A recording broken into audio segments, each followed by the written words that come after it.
Rebirth of unexpected lovers episode 9। रात को dinner के समय चैतन्य अपने घर में था अपने पापा के साथ। पापा ने पूछा, चैतन्य, ओ चैतन्य, कहाँ ध्यान है तुम्हारा? चैतन्य एकदम से होश में आया। वो पूछने लगा, हाँ पापा, क्या हुआ? पापा ने गुस्सा करते हुए कहा, मैं कब से बोले जा रहा हूँ, तुम कुछ सुन भी रहे हो या नहीं? और पहले तो तुम ये बताओ कि किस बात पर तुम इतना मुस्कुरा रहे हो? ऐसा भी या हुआ है जो तुम ऐसे इतरा रहे हो? चैतन्य का चेहरा एकदम से लाल पीला हो गया। वो नॉर्मल होने का नाटक करते हुए बोला, हाँ तो तुम्हारी इस बारे में हाँ समझूं? चैतन्य हैरानी से पूछने लगा, पापा आप किस बारे में बात कर रहे हैं? पापा अब भड़क गए।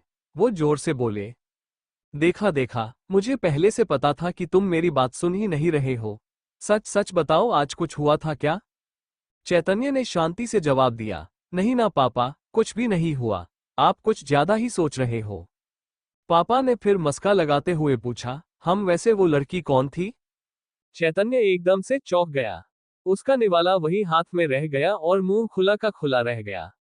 वो हैरान होकर पूछने लगा, कौन लड़की पापा, आप किस बारे में बोल रहे हैं? पापा ने जोर देते हुए कहा, चैतन्य बेटे, बाप हूं मैं तुम्हारा। मुझे तुम्हारी पल पल की खबर मिलती रहती है। अब सच सच बोलो, कौन है वो लड़की और क्या करती है, कहाँ रहती है, सब कुछ डिटेल में बताओ, समझे? अब चैतन्य का पारा चढ़ गया। वो गुस्से से बोला, पापा डोंट टेल मी कि आपको उस संकेत ने सब बताया।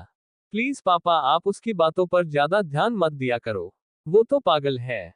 पापा ने मुस्कुराते हुए कहा, अच्छा तो वो पागल है? हाँ। इतने महीनों से हम तुम्हारे लिए लड़की ढूंढ रहे हैं और तुमने किसी को पसंद करके रखा है और हम पागल हैं? हाँ। चलो जल्दी से बताओ कि वो लड़की कौन है, नहीं तो। चैतन्य गुस्से से बोला, नहीं तो क्या? हाँ, मैं आपको कुछ भी नहीं बताने वाला। हम पापा अब चुप हो गए। वो मन में बोले, बेटे जा जाकर जाओगे कहाँ? तुम्हें क्या लगता है कि मैं उसके बारे में पता नहीं कर सकता? जरा मैं भी तो देखूं कि वो कौन है जिसने तुम्हें पसंद किया है। वही चैतन्य ने जैसे अपने पापा की बात सुन ली हो, वो मन ही मन गुस्से से बोला, संकेत के बच्चे, तू तो गया काम से, कल तेरी खैर नहीं है। पापा का चमचा कहीं का हम। फिर दोनों ही एक दूसरे को ताकते हुए खाना पूरा करते हैं। वहीं पेरिस में शनाया और यश दशरथ और पद्मिनी की वीडियो कॉल पे डांट सुन रहे थे। उनके माँ पापा गुस्से से पागल हो रखे थे और उन पर तोप और मिसाइल छोड़े जा रहे थे। पापा दशरथ गुस्से से बोले, कमीने, तुझे शर्म नहीं आती इतनी अच्छी बीवी के होते हुए उस खड़ूस मिस्ट्रेस को पालते हुए? तुझे पता भी है तेरे क्रेडिट कार्ड का कितना बिल आया है? पूरे 5 लाख। तेरे बाप के पास क्या सोने के खान है जो तू ऐसे पैसे उड़ा रहा है? हाँ। यश ने छोटा सा मुंह बनाकर कहा, सॉरी डैड, मैं जानता हूं कि मुझे बहुत बड़ी गलती हुई है, बट आई प्रोमिस कि मैं सब ठीक कर दूंगा। माँ ने चिल्लाकर कहा, ओह रियली? जरा मुझे बताना तुम ये कैसे ठीक करोगे, अपनी वो वाहियात वीडियो वायरल करवा के? ये सुनकर यश और शनाया दोनों के ही चेहरे लाल पड़ गए। यश ने हैरानी से पूछा, मॉम डैड, आपको कैसे पता चला इस बारे में? पापा बोले, तुझे क्या लगता है हमें कभी भी इस बारे में पता नहीं चलेगा क्या? पहले तो तुम दोनों ऐसे कांड करते हो, ऊपर से पैसा ऐसे उड़ा रहे हो मानो मैंने यहाँ पैसों का पैड लगा रखा है। फॉर योर किंड इन्फॉर्मेशन, मैंने उसके बैकग्राउंड के बारे में भी सब कुछ पता कर लिया है। एंड कंग्रेचुलेशंस, आप उसके अब तक के 25 बकरे हैं। वो मनहूस पहले से 24 अमीर खानदानों को कंगाल कर चुकी है और अब हमारे गले पड़ी है। ये सब सुनकर यश और शनाया के होश ही उड़ गए। वो तो टीना को बहुत मामूली प्रॉब्लम समझ रहे थे, लेकिन वो तो टाइम बॉम्ब निकली। यश को सच में अब रोने का मन कर रहा था। वो बेचारा बनते हुए पूछने लगा, डैड प्लीज मुझे उस चुड़ैल के चंगुल से बाहर निकालो। मैं आपसे वादा करता हूँ कि मैं आगे से ऐसा कुछ नहीं करूंगा, प्लीज मुझे बचा लो। माँ ने गुस्से से कहा, क्या बचा लो? किससे बचा लो? ये प्रॉब्लम जब तुमने खड़ी की थी तब तुम्हें हमारी याद नहीं आई? उसे अपना घर दे दिया तब तुम्हें हमारी याद नहीं आई? उसे यहाँ तक कि क्रेडिट कार्ड भी दे दिया तब भी तुम्हें हमारी याद नहीं आए, और अब जाकर हम तुमसे सफाई मांग रहे हैं तो तुम रो रहे हो? छी, थू है तेरी जैसी औलाद पर। तुमसे तो वो कार्तिक लाख गुना अच्छा है। उसने अपनी पूरी जिंदगी में हमसे एक पैसा तक नहीं मांगा और न ही कभी कोई शिकायत की। काश काश कि मैंने तेरी जगह कार्तिक को जन्म दिया होता तो आज हमारी ऐसी हालत ना होती। यश ने रुआसी आवाज में कहा, मॉम आप ऐसा कैसे कह सकती है? मैं बेटा हूँ आपका। आप उस कार्तिक की साइड कैसे ले सकती है? प्लीज आप ऐसा मत बोलो। पापा ने गुस्से कहा। और नहीं तो क्या यश, मैं तुम्हें 1 हफ्ता देता हूँ। मुझे नहीं पता कि तुम क्या करोगे, लेकिन अगर तुमने इस पनौती का हमारे खानदान से पीछा नहीं छुड़ाया तो मैं अपनी सारी जायदाद कार्तिक के नाम कर दूंगा। फिर उससे ही पैसे मांगना। इससे यश और शनाया की सिट्टी पिट्टी गुम हो गई। वो दोनों सोच में पड़ गए। ये क्या बोल दिया पापा ने? क्या वो सच में अपनी सारी जायदाद उस कार्तिक के नाम कर देंगे? नहीं नहीं, ये सुनने में ही कितना अजीब लग रहा है। ये सच नहीं होना चाहिए, कभी नहीं। यश जोर से गुस्से से बोला, डैड आप ऐसा नहीं कर सकते। मैं आपका जायज बेटा हूँ। आप मुझे ऐसे प्रॉपर्टी से बाहर नहीं निकाल सकते। पापा ने भी गुस्से से कहा, जिसकी तुम जैसी नालायक औलाद हो वो बाप अपनी जमा पूंजी बचाने के लिए कुछ भी कर सकता है, समझे। मैंने और तुम्हारे दादाजी ने अपनी मेहनत से खून पसीना एक करके ये पैसे कमाए हैं और तुम उसे अपनी मिस्ट्रेस पर हवा में उड़ा रहे हो। तुम अगर ये सब कंटिन्यू करने वाले हो तो एक बात कान खोल से सुन लो, खुद से कमाओ और फिर जहां मन करे उस पर पैसे उड़ाओ, लेकिन हमारी कमाई की तरफ अब से आंख उठाकर भी मत देखना। मैं कार्तिक को लेकर अब बहुत ज्यादा सीरियस हूँ। जब से कार्तिक हमारी कंपनी से बाहर गया है, हमारी कंपनी का वर्कलोड बहुत ही ज्यादा बढ़ गया है। यहाँ तुम्हारा बूढ़ा बाप सुबह से लेकर शाम तक कमर तोड़ के काम कर रहा है और आप जनाब हनीमून मनाने में बिजी है। मैंने और तुम्हारी माँ ने बहुत सोच समझकर ये फैसला लिया है कि हम तुम्हें और कार्तिक दोनों को एक एक मौका देंगे अपनी काबिलियत साबित करने का। अगर तुम कार्तिक से हार गए तो तुम अपना गुजारा खुद ही देख लेना। ये बोलकर पापा ने कॉल काट किया। वही यश और शनाया जैसे सदमे में ही चले गए। शनाया डरते हुए बोली, यश पापा मजाक कर रहे थे है ना, वो ऐसा नहीं कर सकते, बोलो ना यश। ये सब झूठ है। यश अब पागल हो चुका था। वो ऊपर देखकर गुस्से से बोला, ये टीना और कार्तिक मेरी कुंडली में सांप बनकर बैठे हुए हैं। साला राहु और केतु भी इतना नहीं नड़ते होंगे जितना ये दोनों हमें नड़ते हैं। शनाया डरते हुए बोली, यश पापा सच में तो ऐसा कुछ नहीं करेंगे है ना? अगर ऐसा हो गया तो फिर हमारा क्या होगा? नहीं, ऐसा नहीं होना चाहिए, किसी कीमत कर नहीं। यश अब परेशान हो चुका था। वो भगवान से शिकायत करते हुए बोला, हे भगवान, ऐसा हमेशा मेरे साथ ही क्यों होता है? ये टीना और कार्तिक मेरी ही जिंदगी में क्यों है? क्या इन्हें परेशान करने के लिए इतनी बड़ी दुनिया में और कोई नहीं मिलता?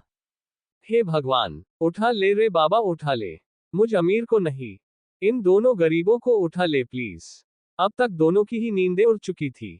वही पद्मिनी परेशान होते हुए बोली, दशरथ हमने बोल तो दिया है, लेकिन क्या हम सच में ऐसा ही करने वाले हैं? यश जैसा भी है बेटा है हमारा, खून है हमारा। दशरथ ने पूरे विश्वास के साथ कहा, पद्मिनी इस बार मैं सच में सीरियस हूँ। तुम्हें क्या लगता है, क्या मैं अंधा हूँ? मुझे यश और कार्तिक के बीच में फर्क नजर नहीं आता। मैंने आज तक यश की बहुत गलतियां माफ की है। उसने आज तक ऐसी ऐसी गलतियां की है जो कभी माफी के काबिल थी ही नहीं। वही कार्तिक, उसने हमेशा ही यश की गलतियों को सुधारा है, लेकिन इस बार यश ने हद पार कर ली है। मैं सच कह रहा हूँ पद्मिनी, अगर यश ने इस टीना नाम की बला से पीछा नहीं छुड़ाया तो मैं सच में कार्तिक को अपना लूंगा, चाहे जो हो जाए। ये सुनकर पद्मिनी शांत हो गई। वो आगे कुछ नहीं बोली। वही मेहता निवास में कार्तिक बहुत परेशान लग रहा था। वो बार बार नैना की तरफ देखता, फिर वापस से कुछ सोचने लगता। नैना कब से उसे ऐसा करते हुए देख रही थी। उससे अब रहा नहीं गया और उसने पूछ ही लिया, कार्तिक क्या हुआ है? क्या तुम्हें मुझसे कुछ कहना है? कार्तिक ने धीरे से कहा, ना नैना। वो कार्तिक फिर चुप हो गया। नैना उसके पास आकर प्यार से उसके मजे लेते हुए बोली, अरे बाबा क्या हुआ है? जो भी है अब बता भी दो। माना कि तुम्हें मुझसे डर लगता है, लेकिन आई प्रोमिस मैं तुम्हें मारूंगी नहीं, तो बोल दो। ये सुनकर कार्तिक चीड़ गया और बोला, एक्सक्यूज मी, किसने बोला कि मैं तुमसे डरता हूँ? मैं तुमसे कोई डरता वार्ता नहीं हूँ, समझी? नैना ने फिर हंसते हुए बोला, चल झूठा, तुम्हारी शक्ल पर 12 बजे हुए हैं और कहते हो कि तुम डरते नहीं। चलो अब बोल दो कि क्या बात है। नैना को इतने अच्छे मूड में देखकर कार्तिक ने हिम्मत करके बोला, नैना वो तुम्हारी जो बहन है नयनतारा, वो प्रेग्नेंट है। ये सुनकर नैना की सारी मुस्कान चली गई। उसका मानो मूड ही खराब हो गया। उसने बेरुखी से पूछा, हाँ तो उसका क्या? कार्तिक बोला, तो सब चाहते हैं कि मैं वैभव की कंप्लेंट वापस ले लूं और केस क्लोज कर दूं। नैना आंखें बड़ी करके कार्तिक को देखने लगी। उसने चिल्लाकर पूछा, कौन कौन चाहता है कि वो जेल से बाहर निकले? जल्दी बोलो। कार्तिक को कि सच में नैना से डर गया था, उसने सीधे कहा, वो तुम्हारे मॉम डैड राहुल रितेश सभी। ये सुनकर नैना गुस्से से पागल हो गई। उसने पूछा, कार्तिक सच सच बताना, किसने तुमसे रिक्वेस्ट की तुम केस वापस ले लो? कार्तिक ने बेचारा बनकर उसे आज की राहुल की मीटिंग के बारे में सब सच बता दिया। सारी बात जानकर नैना गुस्से से बोली, ये राहुल होता कौन है हमारे बीच में बोलने वाला? और उसकी गारंटी का क्या अचार डालूं मैं? तुम मरते मरते बचे थे Kartik, just think about it, अगर वहां मिस्टर अनिल ना होते तो आज तुम जिंदा नहीं होते। तुम इसके लिए मान कैसे सकते हो? कार्तिक ने नैना को समझाते हुए कहा, नैना वो बात अब पुरानी हो चुकी है, हम कब तक पुरानी बातों को लेकर बैठे रहेंगे? और जरा उस बेबी के बारे में भी तो सोचो। नैना ने चिढ़ कर कहा, भाड़ में जाए बेबी। अगर हर क्रिमिनल अपने परिवार की दुहाई देने लगे तो कानून की जरूरत ही क्या है? वैभव ने गुनाह किया है तो उसे उसकी सजा जरूर मिलेगी। अब कार्तिक को भी नैना पर गुस्सा आने लगा। वो जोर देते हुए बोला, नैना मुझे ऐसा क्यों लग रहा है कि तुम मेरे एक्सीडेंट की आड़ में वैभव से अपना पर्सनल बदला ले रही हो? अगर हमारे पीछे हटने से किसी का भला होता है तो इसमें गलत क्या है? नैना ने भी उसी टोन में कहा, ऑफ कोर्स कार्तिक, तुम पिछले 6-7 साल से यही तो करते आ रहे हो। तुम्हें अब पीछे हटने को आदत पड़ चुकी है, तभी तो तुम आज अनसक्सेसफुल हो। लेकिन मैं किसी से नहीं डरती तो मैं पीछे नहीं हटने वाली, समझे? नैना की ऐसी बेरुखी से कार्तिक के दिल में अजीब सा दर्द हुआ। उसे सच में नैना का ऐसा बोलना बिल्कुल भी अच्छा नहीं लगा। कार्तिक को आज पहली बार नैना में शनाया की छवि दिखाई दे रही थी। उसने दर्द भरी आवाज में पूछा, नैना क्या तुम्हारी नजरों में मैं एक लूजर हूँ? नैना ने अपने गुस्से पर से अब तक अपना सारा कंट्रोल खो दिया था। वो फ्लो में ही बिना सोचे समझे बोल पड़ी, हाँ कार्तिक, तुम सही बोल रहे हो, तुम एक लूजर हो। तुम लूजर थे, लूजर हो और हमेशा लूजर रहोगे। तुम्हारे अंदर लड़ने की हिम्मत ही नहीं है, तुम सिवाय एक कमजोर आदमी के कुछ भी नहीं हो, शायद इसीलिए शनाया तुम्हें छोड़कर चली गई, क्योंकि तुम्हें कभी खुद के लिए स्टैंड लेना आया ही नहीं। शनाया तो क्या कोई भी लड़की तुम्हारे साथ खुश नहीं रह सकती? ये सब सुनकर कार्तिक के दिल के टुकड़े टुकड़े हो गए। उसे समझ नहीं आ रहा था कि उसे अब नैना से क्या बोलना चाहिए। वही नैना अब भी गुस्से में मुंह फुलाए बैठी थी। नैना के मुंह से ये सारी बातें सुनकर कार्तिक के दिल के टुकड़े टुकड़े हो जाते हैं। उसे समझ नहीं आ रहा था कि उसे अब नैना से क्या बोलना चाहिए। वही नैना अब भी गुस्से में मुंह फुलाए बैठी थी। तभी कार्तिक को राहुल का कॉल आया। कार्तिक ने रूम के बाहर आकर कॉल पिक किया। वो बोला, हाँ राहुल बोलो। राहुल ने उम्मीद से पूछा, हाँ जीजू, क्या आपने दी से बात की? क्या वो मान गई? कार्तिक ने एक लंबी सांस ली, फिर कहा, नहीं भाई, मुझे नहीं लगता कि वो मानेगी। उसने साफ साफ ना बोल दिया है। राहुल ये सुनकर निराश हो गया। उसने एक नजर अपनी दीदी को देखा। वो अभी नयनतारा के पास ही बैठा था। नयनतारा अभी बेड पर आराम कर रही थी, लेकिन उसके चेहरे से लग रहा था कि वो काफी दर्द में थी। राहुल ने अपनी पूरी हिम्मत बांधी और कार्तिक को जोर देते हुए कहा, जीजू प्लीज, नैना दी माने या ना माने, कल आप मेरे साथ पुलिस स्टेशन आएंगे और अपनी कंप्लेंट वापस लेंगे। आपको ये मेरे लिए करना ही होगा। आपको नैना दी का वास्ता। कार्तिक ने बहुत देर तक इस बारे में सोचा। उसे एक तरफ नैना की कही हुई हर बात सही लग रही थी, वही उसे राहुल की बात भी सही लग रही थी। उसे कुछ भी समझ नहीं आ रहा था कि उसे किसकी बात माननी चाहिए और किसकी नहीं। सामने से कोई जवाब ना आता देखकर राहुल बोला, जीजू आप सुन रहे हैं ना, मैं क्या कह रहा हूँ? आप प्लीज पुरानी बातों को भूल जाइए। आई प्रोमिस, अब से मेरी फैमिली का कोई भी मेंबर आपको परेशान नहीं करेगा। जीजू, don't you trust me? Kartik ने जल्दी से कहा, of course Rahul, I trust you. Okay fine, हम कल चलते हैं, लेकिन राहुल सिर्फ और सिर्फ तुम्हारी वजह से मैं वैभव और नयनतारा को इस बार छोड़ रहा हूँ। अगर आगे से कुछ भी हुआ तो मैं किसी की भी नहीं सुनूंगा, तुम्हारी भी नहीं। राहुल ने उन्हें मनाते हुए कहा, okay deal, thank you so much जीजू, आप बहुत अच्छे हैं। मैं कल आपको लेने आ जाऊंगा, ठीक है?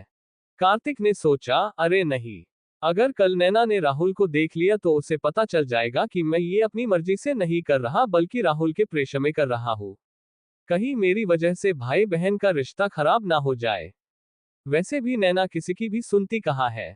कार्तिक बोला, अरे नहीं नहीं, तुम्हें यहाँ आने की कोई जरूरत नहीं है, मैं कल सीधे पुलिस स्टेशन आ जाऊंगा। तुम मेरी टेंशन मत लो। राहुल ने भी बात ज्यादा ना खींचते हुए कहा। ओके जीजू, हम कल पुलिस स्टेशन में मिलते हैं। Once again thank you so much जीजू। Bye and good night, Kartik ने बेमन से कहा। हाँ हाँ ठीक है, गुड नाइट। फिर दोनों ने ही कॉल काट लिया। राहुल ने खुश होकर अपनी दीदी से बोला, दीदी अब तो आप खुश हैं ना? आपने मेरी सारी बात सुन ली, अब तो आपको तसल्ली हो गई ना कि वैभव अब जेल से बाहर आ रहा है। नयनतारा सोच में पड़ गई। उसने ना चाहते हुए भी जबरदस्ती मुस्कुरा दिया। वो गुस्से में अपने मन में ही बोली, ये कामिना राहुल कार्तिक को कितने प्यार से जीजू बोलता है जबकि मेरे वैभव को नाम से बुलाता है। मॉम बिल्कुल सही ही कहती है, नैना बहुत बड़ी ड्रामेबाज है, चुड़ैल कहे की। पता नहीं क्या जादू टोना कर दिया है मेरे भोले भाले भाई पर। सारा दिन बस नैना नैना नैना, मुझे उसके नाम से भी नफरत है। राहुल जो अब बहुत रिलैक्स था, उसने प्यार से अपनी बहन की सिर पे किस किया और अच्छे से उसे सुला के रूम से बाहर चला गया। उसने बाहर जाते ही नयनतारा जाग गई। उसने खुद से ही मन में कहा, sorry mom dad and Rahul कि मुझे आप सब लोगों से ऐसा झूठ बोलना पड़ा, लेकिन मैं भी क्या करती, आप में से कोई भी मेरी मदद करने को तैयार ही नहीं था।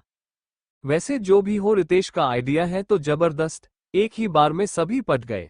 खास करके राहुल बेचारा मेरा मासूम सा भाई, अगर इसने पहले ही मेरा काम कर दिया होता तो आज मुझे उससे ऐसे झूठ नहीं बोलना पड़ता। हम आखिर में नयनतारा सुकून से मुस्कुरा दी। फिर उसने रितेश को एक मैसेज कर दिया, फिर वो अच्छे से सो गई। वही नयनतारा का मैसेज रितेश ने पढ़ा जिसमें लिखा हुआ था, प्लान सक्सेसफुल, कार्तिक मान गया। ये पढ़कर रितेश जो एक क्लब में बैठकर ड्रिंक कर रहा था वो जोर जोर से हंसने लगा। उसकी हंसी में एक अलग ही राज था जिसे सिर्फ और सिर्फ वही जानता था। वही कार्तिक अब अपने रूम में आ गया। नैना गुस्से से उसकी तरफ पीट करके सो गई थी। कार्तिक भी बेमन से उसके बाजू में पिल्लों की दीवार बनाकर सो गया।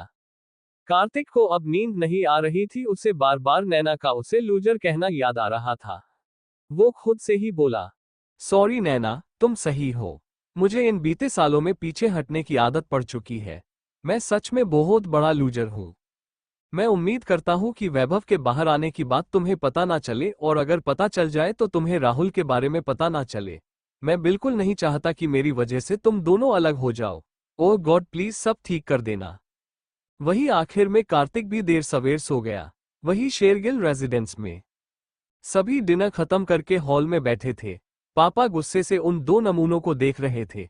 वही मोनिका उनसे कार्तिक के बारे में पूछना चाहती थी, लेकिन वो चाहकर भी उनसे पूछ ही नहीं पा रही थी। वही वो दोनों भाई अपने हिटलर पापा को और भी ज्यादा भड़काने के लिए आराम से सोफे पर सिर टिकाकर बैठे हुए थे।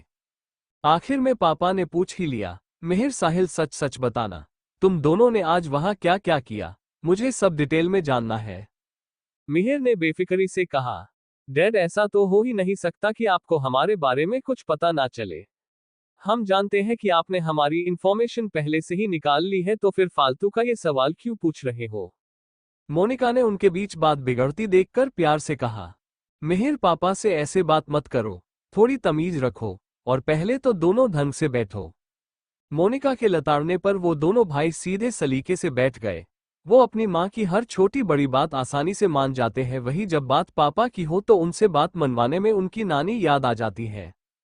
पापा ने आखिर में हार मानते हुए वार्निंग देते हुए कहा, तुम दोनों एक बात मेरी कान खोलकर सुन लो, उन लड़कियों से दूर ही रहना। अगर मैंने तुम दोनों को कुछ भी ऐसा वैसा करते हुए पकड़ लिया तो। साहिल और मिहिर दोनों साथ में बोले, तो आप हमें उल्टा लटका के मारेंगे, हमारी पॉकेट मनी बंद करवा देंगे और हमारे बैंक अकाउंट भी ब्लॉक करवा देंगे। ये सुनकर अनिल गुस्से से उन दोनों को देखने लगे। वही मोनिका मुंह पर हाथ रखकर हंसने लगी। अनिल फिर गुस्से में वहां से चले गए। वही मोनिका प्यार से अपने दोनों बेटों की बलाए लेकर चली गई। देर रात जब दोनों सो रहे थे तब रणवीर ने कृतिका के सोने के बाद साहिल को कॉल किया। कुछ रिंग जाने के बाद साहिल के कॉल पिक किया। वो नींद में ही बोला, हेलो जीजू, व्हाट्सअप। रणवीर ये सुनकर पहले तो चौंक गया, फिर उसे समझ में आया कि वो किन नमूनों से बात कर रहा है। उसने उसकी बात को अनदेखा करके कहा, हाँ साहिल, तो तुमने पता किया को कार्तिक नेक्स्ट प्रोजेक्ट पर क्या काम कर रहा है? ये सुनकर साहिल ने फिर मिहिर को जगाया। जाहिर था कि उसने काम पर बिल्कुल भी ध्यान नहीं दिया था। उसे उम्मीद थी कि शायद मिहिर ने कुछ ध्यान दिया होगा, लेकिन अफसोस कि वो दोनों एक ही थाली के चट्टे बट्टे थे। जब मिहिर से भी यही सवाल पूछा गया तो वो उम्मीद भरी नजरों से साहिल को देखने लगा। ये देखकर साहिल ने अपना माथा पीट दिया। उसने बात बनाते हुए कहा, ओह हाँ जीजू, अभी तो सिर्फ सयाजी मॉल पर ही काम चल रहा है और आपका जो प्रोजेक्ट है वो मिस्टर कार्तिक खुद से ही हैंडल कर रहे हैं, तो हमें नहीं पता कि वो क्या करने वाले हैं। रणवीर कुछ देर के लिए रुक गया, फिर उसने पूछा, अच्छा तो ये बताओ कि कार्तिक टोटल कितने काम हैंडल कर रहा है और उसकी कैपेसिटी कितनी है। ये सुनकर इन दोनों को आज की घटना याद आ गई, साथ में काव्या की कही हुई बात भी उन्हें याद आ गई। उन्हें काव्या का कहा हुआ एक एक शब्द याद था। काव्या ने कहा था, लुक तुम जो कोई भी हो लेकिन कार्तिक की कैपेसिटी बहुत जोरदार है। वो एक साथ बहुत कुछ हैंडल कर सकता है, समझे। कार्तिक के लिए कोई भी काम नामुमकिन नहीं है। मिहिर ने अपनी ही धुन में कहने लगा, जीजू कार्तिक तो जबरदस्त है, वो एक साथ कईयों को संभाल सकता है। उसकी कैपेसिटी आपसे भी ज्यादा मस्त है, एकदम जबरदस्त। ये सुनकर रणवीर चौंक गया। वो सोचने लगा, क्या कार्तिक मुझसे भी अच्छा काम करता है? क्या वो प्रोजेक्ट्स मैनेजमेंट में इतना होशियार है? फिर वो आगे बोला, अच्छा तो एग्जैक्टली वो एक साथ कितनों को मैनेज कर सकता है? साहिल बोला, अरे जीजू हमें पक्का यकीन है वो एक साथ कम से कम 3 से 4 को तो आराम से हैंडल कर सकता है। ये सुनकर अब रणवीर और भी ज्यादा हैरान हो गया। वो सोचने लगा, क्या कार्तिक एक साथ 3 से 4 अलग अलग काम एक साथ कर सकता है? इम्पॉसिबल। ये कैसे हो सकता है? उसने पूछा। साहिल, मिहिर, क्या तुम दोनों सच बोल रहे हो? क्या तुम दोनों ने उसे एक से ज्यादा पर काम करते हुए अपनी आंखों से देखा? ये सुनकर दोनों भाई एक दूसरे को अजीब नजरों से देखने लगे। उन्हें एक साथ कार्तिक के केबिन वाले सीन याद आ गए। वो सब याद करते ही दोनों मुस्कुराने लगे। मिहिर बोला, हाँ जीजू, हम दोनों ने अपनी 4 आंखों से देखा था, कार्तिक बहुत आराम से 2 से 3 को संभाल रहा था, एक के बाद एक लगातार। उसकी कैपेसिटी के तो हम फैन बन गए हैं। अब से वो हमारे गुरु है और हम उनके चेले। ये सुनकर रणवीर का दिमाग गर्म हो गया। वो जोर से बोला, उफ, ये कार्तिक, वो इतना परफेक्ट कैसे हो सकता है? ये इम्पॉसिबल है। ऐसा हो ही नहीं सकता। क्या वो मुझसे भी ज्यादा अच्छा है? साहिल बोला, जीजू हमारी बात मानिए, पहले हमें भी यही लगता था कि वो पानी कम चाय है, लेकिन हम गलत थे। वो बहुत स्मार्ट है इस मामले में। मैं तो कहता हूँ आप भी उसकी क्लास ज्वाइन कर लो, फ्यूचर में काम आएगा। ये सुनकर रणवीर ने गुस्से में तिलमिलाकर कॉल काट दिया। वो बोला, कार्तिक तुम कितने स्मार्ट हो ये तो आने वाला वक्त ही बताएगा।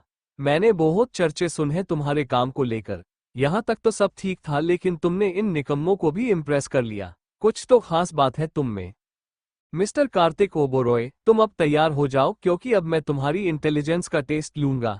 देखता हूँ कि तुम पूरे नंबर से पास होते हो या नहीं। अगले दिन की सुबह सबके लिए खास थी, खास करके नयनतारा के लिए। वो आज बहुत अच्छे से तैयार हुई थी। आखिर वो इतने लंबे टाइम के बाद अपने हैंडसम एंड हॉट हस्बैंड से मिलने वाली थी। आज उसने खास पिंक कलर की लंबी और खूबसूरत सी ड्रेस पहनी हुई थी। उसने ज्यादा कुछ तो नहीं किया था, बस हल्का सा मेकअप किया था ताकि उसके ससुराल वालों को ये लगे कि उसकी हालत सच में खराब है। वो खुशी से झूमती हुई बाहर आई। घर में सभी आज पुलिस स्टेशन जाने को तैयार हो ही गए थे। यामिनी ने जब अपनी बेटी को ऐसे बिंदास जल्दी से सीढ़ियों से आते हुए देखा तो उसने टोकते हुए कहा, नयनतारा तुम ये क्या कर रही हो? जरा आराम से, इतनी भी क्या जल्दी है तुम्हें? अब से अपना ज्यादा ध्यान रखा करो तुम। नयनतारा को अब बहुत ज्यादा गुस्सा आ रहा था। जब से उसने इन सबको प्रेगनेंसी की पट्टी पढ़ाई थी तब से ये सब हाथ धोकर उसके पीछे ही पड़ गए थे। नयनतारा ने फिर भी खुद को कंट्रोल किया और जुठमुठ मुस्कुराते हुए कहा, हाँ मॉम, मैं समझ गई। आप सब रेडी हैं? चलो फिर सब साथ में ही निकलते हैं। राहुल ने हैरान होते हुए कहा, दीदी आप वहां क्यों आ रही है? आप यही घर पर आराम कीजिए। हम वहां होकर आते हैं एंड वैभव को भी यही लेकर आते हैं। अब नयनतारा गुस्से से फूट पड़ी। उसने जोर से कहा, राहुल ये तुम क्या कब से वैभव वैभव कर रहे हो? वो जीजा है तुम्हारे और वो भी उस कार्तिक से बड़े, तो तुम उन्हें अब से जीजाजी कहोगे। समझ गए? अब के बाद अगर मैंने तुम्हें वैभव को नाम से बुलाते हुए देख लिया ना तो मुझसे बुरा कोई नहीं होगा, समझे। नयनतारा को एकदम से इतना गुस्सा करता देख सभी चौंक गए। राहुल को अपनी बहन की इस बात पे हद से ज्यादा गुस्सा आ गया। पहले तो अटेम्प्ट टू मर्डर, फिर किडनैपिंग, फिर ब्लैकमेलिंग, इतना सब हो जाने के बाद ये लोग चाहते हैं कि मैं शांत रहूं। मैंने कार्तिक जीजू को कैसे मनाया ये तो सिर्फ मैं ही जानता हूं, लेकिन किसी ने भी मुझसे ये जानने तक भी कोशिश नहीं की इससे जीजू को कितना बुरा लगा। एकदम से घर में सन्नाटा हो जाने के बाद अब नयनतारा को भी लग गया कि उसने कुछ ज्यादा ही बोल दिया है, इसलिए वो फिर से अपने ड्रामा कैरेक्टर में आ गई। वही राहुल गुस्से से कुछ बोलने ही वाला होता है, तभी वो देखता हुआ कि नयनतारा अपने पेट पर हाथ रखकर दर्द में डूबी जा रही है। उसे ऐसा करता देख मॉम और डैड दोनों ने ही उसे सोफे पर बिठाया। अपनी फूल सी बच्ची को ऐसे दर्द में देखकर आदित्यनाथ गुस्से से बोले, राहुल, तुमसे अपनी ही बहन की खुशी देखी नहीं जाती क्या? जब वो कह रही है कि तुम वैभव को जीजाजी बोलो तो तुम ऐसा करते क्यों नहीं? क्या हमें तुम्हें बार बार याद दिलाना पड़ेगा कि ये प्रेग्नेंट है? अब से तुम अपनी दीदी की सारी बात मानोगे, समझ गए तुम? राहुल अपने पापा के जवाब में कुछ कहना चाहता था, तभी उसने अपनी दीदी को देखा जो भोली सी सूरत बनाकर उसे उम्मीद से देख रही थी। इससे राहुल का दिल फिर पसीज गया। उसने कुछ देर लंबी सांस ली, फिर कहा, फाइन, तो हम अब चले, हमें देर हो रही है। नयनतारा फिर से खड़ी हो गई। माँ फिर ऐसे उसे रोकने वाली थी, तब नयनतारा ने फिर से रोनी सी सूरत बनाकर कहा, मॉम प्लीज, मैं सच में वहां जाना चाहती हूँ। मॉम उसे कोई जवाब देती इससे पहले ही पापा ने कहा, ठीक है बेटा, लेकिन तुमने तुम्हारी मॉम की कही हुई सारी बात माननी पड़ेगी। ये सुनकर नयनतारा खुश होकर अपने प्यारे पापा के गले लग गई। फिर सभी पुलिस स्टेशन के लिए निकल गए। वही नैना कार्तिक से बात करने के मूड में बिल्कुल भी नहीं थी, इसलिए वो देर तक सोती रही। उसे पूरा यकीन था कि बिना उसकी परमिशन के कार्तिक कुछ भी ऐसा वैसा नहीं करेगा। वही कार्तिक तुरंत तैयार होकर जाने की तैयारी करने लगा। जब से उसने नैना से सिर्फ पूछा था, तब से नैना ने उससे कोई बात नहीं की थी। उसे बस इसी बात का डर था कि जब भी नैना ये सब जान लेगी तो उसका रिएक्शन क्या होगा और कैसा होगा। वही नैना बेड के दूसरी तरफ करवट मार के सोने का नाटक कर रही थी, जिसका कार्तिक को कोई आइडिया नहीं था।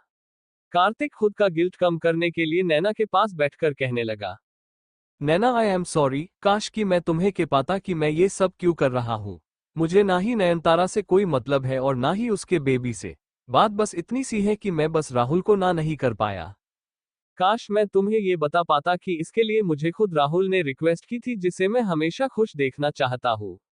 इन सब में तुम कहीं भी गलत नहीं हो। गलत तो सिर्फ मैं ही हूँ। नैना, मैंने तुमसे प्रॉमिस किया था कि मैं तुम्हारी सारी बात मानूंगा और बिना तुम्हारी परमिशन के कुछ भी नहीं करूंगा। लेकिन आज मैं अपना ये प्रॉमिस तोड़ने जा रहा हूँ। I am sorry, I am so sorry. Naina ने जब ये सुना कि कार्तिक ये सब राहुल के कहने पर कर रहा है तो उसकी आंखें एकदम से बड़ी हो गई। उसे सच में राहुल से ऐसी उम्मीद नहीं थी। वो कुछ देर तक अपने ही ख्यालों में खोई रही। वो जब पीछे पलटी तब तक कार्तिक जा चुका था। नैना अब कार्तिक को रोकना चाहती थी। उसने गुस्से से कहा, राहुल के बच्चे, तुम्हारी इतनी हिम्मत कि तुम मेरे नाम के आड़ में कार्तिक की अच्छाई का गलत फायदा उठाओ। राहुल, नहीं छोड़ूंगी, मैं तुम्हें अब नहीं छोड़ूंगी। नैना फिर जल्दी से तैयार होने चली गई। अब तक कार्तिक पुलिस स्टेशन के लिए निकल चुका था। वो थोड़ी ही देर में पुलिस स्टेशन के बाहर पहुंच गया। वहां पहले से ही रितेश, राहुल और नयनतारा, मॉम डैड सभी उसका ही इंतजार कर रहे थे। कार्तिक ने बहुत ध्यान से नयनतारा को देखा, जो उसे राहुल की आड़ में डेविल लुक दे रही थी। मानो वो उससे कहना चाहती हो कि कार्तिक, तुम हार गए। ये सब देखकर कार्तिक को आखिर में समझ आ गया कि इस शातिर लोमड़ी ने राहुल को बेवकूफ बनाया है और ये आगे भी ऐसा करती ही रहेगी। पर अफसोस कि अब वो अपनी कही हुई बात से पीछे हट नहीं सकता। अगर उसने ऐसा कुछ किया तो राहुल उसे ही गलत समझेगा। उसे अब ना चाहते हुए भी लेकिन उसकी बात माननी ही पड़ेगी। कार्तिक, जो पहले से ही अपने पापा और यश के आगे झुका रहा, फिर बची कुची कसर शनाया ने आकर पूरी कर दी तो उसे अब ये सब इतना अजीब नहीं लग रहा था। वो बस स्माइल कर रहा था, मानो इससे उसे रत्ती भर का भी फर्क ना पड़ा हो। वही राहुल को अपने कार्तिक जीजू के लिए बहुत बुरा लग रहा था। वो पूरा गिल्ट से भरा हुआ था। वो उनके पास आया और उनके गले लग गया। कार्तिक ने मजाक करते हुए पूछा, क्या हुआ भाई, क्या तुम्हें मुझसे और भी कुछ काम करवाना है? राहुल इससे और भी ज्यादा शर्मिंदा हो गया। वो अपना गिल्ट कम करने के लिए सिर झुकाकर बोला, जीजू, आई एम सॉरी कि आपको इतना सब सहन करना पड़ रहा है। आई प्रोमिस, इसके बदले में आप मुझसे जो भी कुछ मांगेंगे मैं आपको वो सब दे दूंगा, आई स्वेर। कार्तिक ने कहा, ओह अच्छा, ऐसा क्या? ठीक है फिर। कार्तिक ने बहुत ध्यान से इसके बारे में सोचा। वो हाथ में आया हुआ इतना अच्छा मौका गंवाना नहीं चाहता था। जाहिर था वो इतना बेवकूफ तो था नहीं कि वो सामने से आते हुए इस मौके को हाथ से जाने दे। कार्तिक को यूं गहरी सोच में डूबता देख राहुल भी खुश हो गया। वो अब कार्तिक को मुंह मांगी चीज देकर अपना अफसोस खत्म कर सकता है। कार्तिक ने ध्यान से सारी बात सोचकर कहा, राहुल, अगर तुम मुझे कुछ देना ही चाहते हो तो मुझे तुमसे नैना के फादर की सारी प्रॉपर्टी चाहिए, जो कि कायदे से सिर्फ और सिर्फ उसी की है। ये सुनकर राहुल एक बार के लिए सोच में पड़ गया। उसे बिल्कुल भी उम्मीद नहीं थी कि कार्तिक उससे नैना के पापा की प्रॉपर्टी ऐसे ही मांग लेगा, और वो भी सारी की सारी। उसका मुंह तो खुला का खुला ही रह गया और हैरानी से उसकी आंखें बड़ी हो गई। आदित्यनाथ, यामिनी और नयनतारा इन सबको अच्छी तरह से जान लेने के बाद कार्तिक अच्छी तरह से ये बात समझ गया था कि नैना को उसका हिस्सा इस परिवार में कभी नहीं मिलने वाला, ना आज और ना ही फ्यूचर में कभी। तो वो आज के खास दिन इस बात का फायदा जरूर उठाएगा, फिर चाहे उसे हर कोई जितना मर्जी गलत ही समझे। राहुल ने फिर कंफर्म करते हुए पूछा, जीजू, आर यू सीरियस? क्या आप सच में ऐसा ही चाहते हैं? कार्तिक ने फूल टशन में कहा, हाँ राहुल, जाओ और अपने प्यारे पापा से कहो कि वो नैना की सारी प्रॉपर्टी अभी के अभी मेरे हाथ में रख दे, तभी मैं पुलिस स्टेशन के अंदर जाऊंगा और वैभव बाहर आएगा। तुम लोगों के पास सिर्फ 20 मिनट है। अगर तुम लोग 20 मिनट के अंदर अंदर नैना के फौथ की सारी प्रॉपर्टी मुझे लाकर नहीं दोगे तो मैं उसी समय यहां से वापस चला जाऊंगा। ये सुनकर राहुल के पैरों से जैसे जमीन ही खिसक गई। उसे तो लगा था कि कार्तिक बहुत ही भोला भाला है जो बस इमोशन में बह जाता है। उसकी ये बात सुनकर राहुल से तो कुछ बोला ही नहीं गया। वो फिर हार मानकर अपने पापा, माँ और बहन के पास आया और उन्हें सारी बात बताई। पूरी बात जानकर सभी के ही होश उड़ गए। उन्हें अब कार्तिक पे हद से ज्यादा गुस्सा आ रहा था।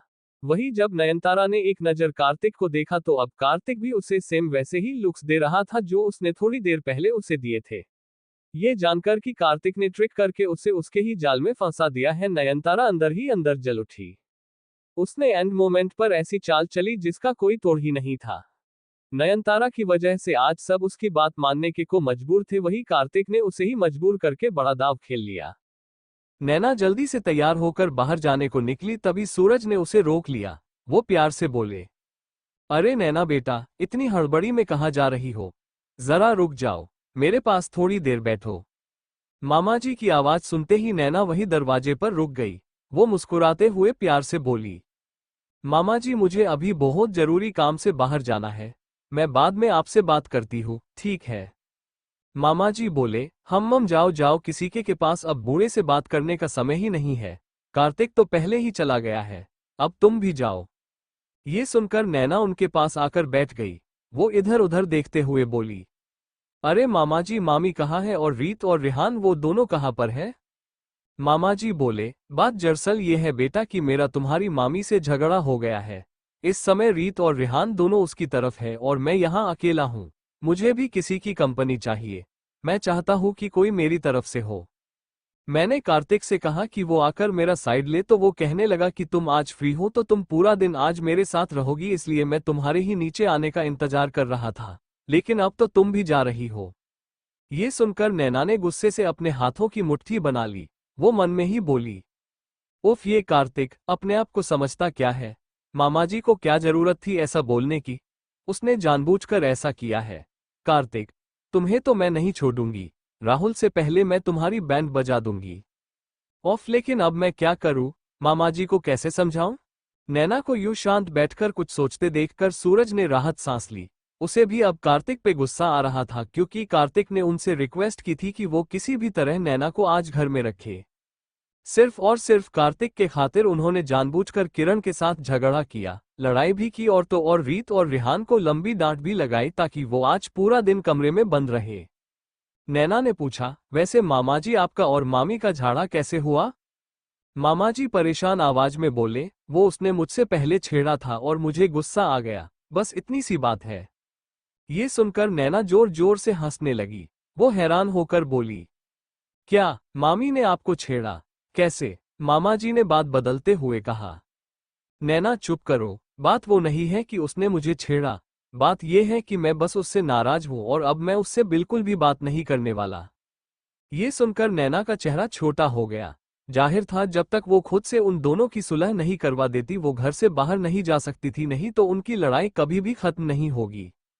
नैना अपने मन में बोली, ओह गॉड, इनकी लड़ाई भी आज ही होनी थी। मुझे कार्तिक के पास जाना है। वो एक नंबर का फट्टू है। मेरे पापा तो उसे यूं ही हवा में उछाल देंगे।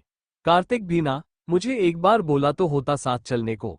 उफ, ये कार्तिक हमेशा ना करने वाले काम ही क्यों करता है। वही पुलिस स्टेशन के बाहर आदित्यनाथ गुस्से से बोले, राहुल इट्स नॉट पॉसिबल, मैं एक फुट्टी कोड़ी भी नहीं दूंगा। वो अब कायदे से सिर्फ मेरी ही प्रॉपर्टी है, मैं अपनी प्रॉपर्टी किसी को नहीं दूंगा। यामिनी ने कहा, हाँ आप बिल्कुल सही कह रहे हैं, अगर केस होता है तो होने दीजिए, आराम से 2 साल तो यूं ही खींच जाएंगे। ये सुनकर नयनतारा और भी ज्यादा भड़क गई। वही रितेश का मन कर रहा था कि वो कार्तिक का मुंह तोड़ दे। वो मन में बोला, साला शक्ल से तो ये कितना शरीफ लगता है लेकिन है बहुत शातिर। कमीने ने क्या सही टाइमिंग चुनी है, अगर इसने पहले ही अपनी ये डिमांड रख दी होती तो मैं कुछ दूसरा ही जुगाड़ कर देता, लेकिन अब तो कुछ हो भी नहीं सकता। आज संडे है और सारे कोर्ट भी बंद है। वैसे एक बात तो माननी ही पड़ेगी, बंदे में दम है बॉस। नयनतारा ने कमजोर सी आवाज में कहा, मॉम डैड मैं कुछ नहीं जानती, मुझे बस मेरा वैभव चाहिए, आप कुछ भी करके उसे बाहर निकालिए। राहुल ने कहा, डैड ज्यादा सोचिए मत, नयनतारा दीदी के बारे में सोचिए, उनके बेबी के बारे में सोचिए। और रही बात प्रॉपर्टी की तो हमारे पास पहले से ही बहुत सारी प्रॉपर्टी है, अगर हम कुछ इनको दे भी देते हैं तो इसमें हमारा ज्यादा नुकसान तो नहीं है। आदित्यनाथ में यामिनी की तरफ उम्मीद से देखा कि वो कुछ करे, लेकिन यामिनी भी ना तो नयनतारा को दुखी करना चाहती थी और ना ही नैना को एक भी पैसा देना चाहती थी। यामिनी ने नयनतारा को बहुत समझाया कि वो सब किसी और दिन वैभव को छुड़ा लेंगे, लेकिन वो नहीं मानी। वो आज मन बनाकर आई थी कि वो वैभव को आज के आज यहां से लेकर ही जाएगी, तो बस लेकर ही जाएगी, चाहे जो हो जाए। आखिर में अपनी बेटी के प्यार में अंधे होकर आदित्यनाथ और यामिनी कार्तिक के आगे झुक ही गए।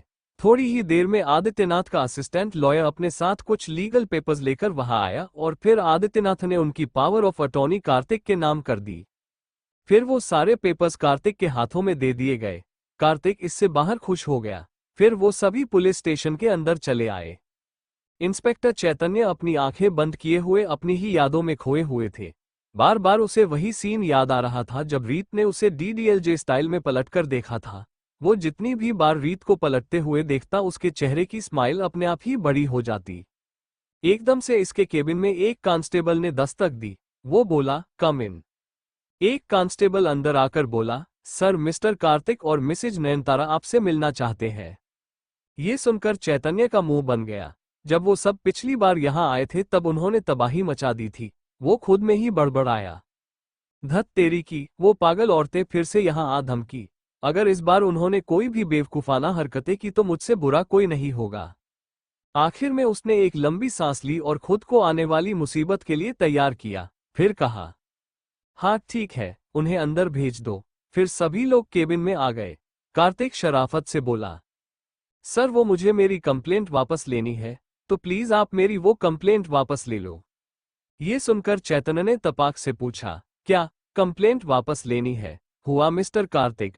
रीत, आई मीन मिस रीत तो ठीक है, या फिर इस बार इन्होंने किसी और को पकड़ा है? ये सुनकर यामिनी और नयनतारा इधर उधर देखने लगे। वही आदित्यनाथ और राहुल गुस्से से उनकी तरफ देखने लगे और कार्तिक सबसे अलग जोर जोर से हंसने लगा। वो बोला, जी नहीं, मैं बस ये केस यही खत्म करना चाहता हूँ, बस ये समझ लीजिए कि हमने आउट ऑफ कोर्ट सेटलमेंट कर लिया है। ये सुनकर चैतन्य ने सबसे उतरे हुए चेहरे देखे। उसने फिर मुस्कुराते हुए पूछा, क्या बात है मिस्टर कार्तिक, सबके ही चेहरे उतरे हुए हैं, लगता है इन सबने बहुत तगड़ी कीमत चुकाई है। वैसे वैभव की आजादी कितने में बिकी? कार्तिक चैतन्य की इस बात हंस दिया। वो उसे बिल्कुल अपने जैसा ही लगा। वो बड़ी इज्जत के साथ बोला, पूरे 500 करोड़। ये सुनकर चैतन्य हैरान हो गया। उसकी आंखें एकदम चौड़ी हो गई। उसने आगे पूछा, और क्या इन्होंने वो दे भी दिए हैं? कार्तिक ने जोर से हाँ में गर्दन हिला दी। चैतन्य भी अब सारी शर्म भूलकर जोर जोर से हंसने लगा। वही वहां खड़े बाकी सबकी बोलती बंद हो गई थी। ये कीमत सच में काफी बड़ी थी। अंत में थोड़ी देर में सारा पेपर वर्क पूरा हुआ और वैभव, नवीन और मीनाक्षी सभी को बाहर लाया गया। सभी की हालत अब तक काफी बुरी हो चुकी थी, खास करके वैभव की। वैभव और उसके घरवालों ने जब देखा कि उन्हें बिरला फैमिली ने ही आजाद करवाया है तो उन्होंने अपना गुस्सा और नफरत अपने अंदर दबाकर मुस्कुराकर कहा, thank you so much mister Birla and Rahul, आप सभी को थैंक यू। यामिनी मुस्कुराकर मीनाक्षी के गले मिली और कहा, मीनाक्षी जी हमें माफ कर दीजिए कि हमें इतनी देर हो गई। हम काफी समय से आपको बाहर निकालने की ही कोशिश में लगे हुए थे। मीनाक्षी ने अपना गुस्सा अपने अंदर बहुत मुश्किल से दबाया। फिर मुस्कुराते हुए बोली, कोई बात नहीं यामिनी जी, ये पुलिस का काम होता ही ऐसा है, ना चाहते हुए भी देर हो ही जाती है। वैभव ने बाहर निकलते हुए वहां कार्तिक को देखा जो नैना से वीडियो कॉल पे मुस्कुराते हुए बात कर रहा था। उन्हें इतना खुश देखकर वैभव के तनबन में जैसे आग लग गई। वो मन में बोला, काश काश कि ये कार्तिक तभी मर गया होता, वैसे भी मुझे आज नहीं तो कल बाहर निकलना ही था। मुझे जेल जाने से ज्यादा दुख इस बात पे हो रहा है कि ये कमीना अब तक जिंदा है। राहुल ने जब वैभव को कार्तिक को ऐसे गुस्से में घूरते हुए देखा तो वो उसके पास आया और उसके कंधे पर हाथ रखकर धमकी देने वाली टोन में बोला, मिस्टर वैभव सिन्हा, पिछली बार जो किया था उसे अब दोबारा दोहराने के बारे में सोचना भी मत, नहीं तो इस बार मैं तुम्हें जेल नहीं सीधे ऊपर भेज दूंगा ऑन द स्पॉट। ये सुनकर एक पल के लिए वैभव डर ही गया। तभी नयनतारा खुशी से वैभव के पास आकर उससे लिपट गई। उसने कहा, थैंक गॉड वैभव कि तुम बाहर आ गए। मैं तुम्हारे लिए बहुत परेशान थी। अब मैं तुम्हें कहीं भी नहीं जाने दूंगी। उसे ऐसा करता देख राहुल का मुंह बन गया। वही वैभव ने राहुल की तरफ मुस्कुराते हुए नयनतारा को गले लगा लिया, मानो वो कह रहा हो कि राहुल तुम मेरा कुछ नहीं बिगाड़ सकते जब तक तुम्हारी कमजोरी मेरे पास है। उसकी बिना कही बात समझकर राहुल माथा ठनक गया। वो कुछ बोलता तभी यामिनी बोली, सुनिए सब, अब सब कुछ ठीक हो ही चुका है तो चलिए सब साथ में घर चलते हैं। वैभव बोला, हाँ जरूर, लेकिन बस 2 मिनट बाद। मैं कार्तिक से अकेले में कुछ बात करना चाहता हूँ। ये सुनकर सभी चौंक गए। नवीन ने अपना गुस्सा काबू करते हुए जोर देकर कहा, वैभव अब तुम्हें उससे क्या बात करनी है? नहीं, कोई जरूरत नहीं है तुम्हें उससे बात करने की। उस मनहूस से दूर रहो, समझे? राहुल भी गुस्से से बोला, हाँ मिस्टर वैभव, आपको कोई जरूरत नहीं है कार्तिक जीजू से बात करने की। चुपचाप कार में बैठिए। ये सब सुनकर वैभव को काफी तेज गुस्सा आया। वो बोला, अगर आप लोगों को जाना है तो जाएं, लेकिन मैं बिना कार्तिक से बात किए कहीं नहीं जाऊंगा। ये बोलकर वैभव गुस्से में कार्तिक की तरफ बढ़ गया। जब वो कार्तिक की तरफ बढ़ रहा था उसने अपने हाथों की कसके मुट्ठी बना ली, जिसका अंदाजा वहां खड़े सभी लोगों को हो गया था। वही कार्तिक अपनी कार के पास खड़ा पीछे मुड़कर नैना के साथ बातें करने में बिजी था। उसे कोई आइडिया नहीं था कि उसके पीछे वैभव आ रहा है। सारी फॉर्मेलिटी कंप्लीट करके कार्तिक पुलिस स्टेशन से बाहर आ जाता है। कार्तिक को एकदम से नैना का ख्याल आता है और फिर वो नैना को वीडियो कॉल कर देता है। वही नैना मामा और मामी की सुलह करवाने में लगी हुई थी। नैना की मीठी मीठी बातों से किरण तो मान गई थी, वही सूरज फोगट में बात लंबी खींचे जा रहे थे। कार्तिक ने उन्हें पहले ही बोल दिया था कि जब सब कुछ सेटल हो जाएगा तो वो उन्हें कॉल कर देगा। तो वो कब से उसके कॉल आने का ही इंतजार कर रहे थे। कहीं ना कहीं किरण भी अपने पति की ये बचकानी हरकत समझ गई थी। आखिर वो पिछले 26 साल से साथ में थे, इसलिए वो आखिर में झुक गई। नैना को भी अब तक कुछ आइडिया लग गया था कि उसके ये मामा उसके साथ बस टाइम पास ही कर रहे हैं और कुछ भी नहीं। लेकिन अफसोस की बात यही थी, वो डायरेक्ट उनसे ये पूछ भी नहीं सकती थी, नहीं तो वो फिर बुरा मान जाते। ये सब देखकर नैना को कार्तिक पे बहुत ज्यादा गुस्सा आ जाता है, तो वो मन ही मन कार्तिक को बुरा भला बोलने लगती है। कार्तिक के बच्चे, मैं अच्छे से जानती हूँ कि ये सारा किया धरा तुम्हारा ही है। तुमने ही इन सबको ऐसा करने के लिए बोला है। तू घर आ बेटे, आज मैं तेरे साथ वो करूंगी जो तुमने कभी सपने में भी सोचा नहीं होगा। बहुत बहादुर बन रहे हो आजकल, लगता है मैं कुछ ज्यादा ही नरमी से पेश आ रही हूँ तुमसे, इसलिए पर निकल आए हैं तुम्हारे। आज तो मैं तुम्हें ऐसा सबक सिखाऊंगी कि तुम जिंदगी भर रखोगे। तुम्हारे ये सारे पर मैंने काट ना दिए तो मेरा नाम भी नैना नहीं। नैना ये सब सोच ही रही थी, तभी उसे कार्तिक का वीडियो कॉल आ गया। तभी वहां सूरज और किरण भी मौजूद थे। फाइनली अब जाकर सूरज शांत हुए और राहत की सांस लेते हुए प्यार से बोले, ठीक है किरण, चलो इस बार मैं तुम्हें जाने देता हूँ। अब मैंने तुम्हें माफ किया, लेकिन आगे से मुझे तुम ऐसे परेशान मत करना। ये सुनकर नैना के कान खड़े हो जाते हैं। वो अजीब नजरों से अपने मामा को देखने लगती है। वो तो 1 सेकंड में ही पलट गए। सच में सूरज एक नंबर के पार्टी बदलू आदमी है। वही किरण अब गुस्से से उन्हें देखने लगती है। अब घर सिर पे उठाने की बारी उनकी जो है। दोनों औरतों को ऐसे घूरते हुए देखकर सूरज गला साफ करते हुए पतली गली से वहां से निकल जाते हैं। वही किरण भी मुंह फुलाते हुए अपने पैर पीटकर कमरे में चली जाती है। वही नैना भी गुस्से में सीधे अपने रूम में आए और कॉल पिक किया। वो गुस्से में जोर से बोली, कार्तिक के बच्चे, तुम्हारी हिम्मत कैसे हुई मुझे ऐसे घर में रोकने की? तुम समझते क्या हो खुद को? मैं अच्छे से जानती हूँ कि ये सारा रायता तुमने ही फैलाया है। तुम घर तो आओ, सारा हिसाब चूकते ना किया तो मेरा नाम भी नैना नहीं, तुम्हारी तो मैं चटनी बना दूंगी। नैना का यूं भटूरे की तरह फूला हुआ चेहरा देखकर कार्तिक खुद को रोक ही नहीं पाया और उसके सामने ही हंसने लगा।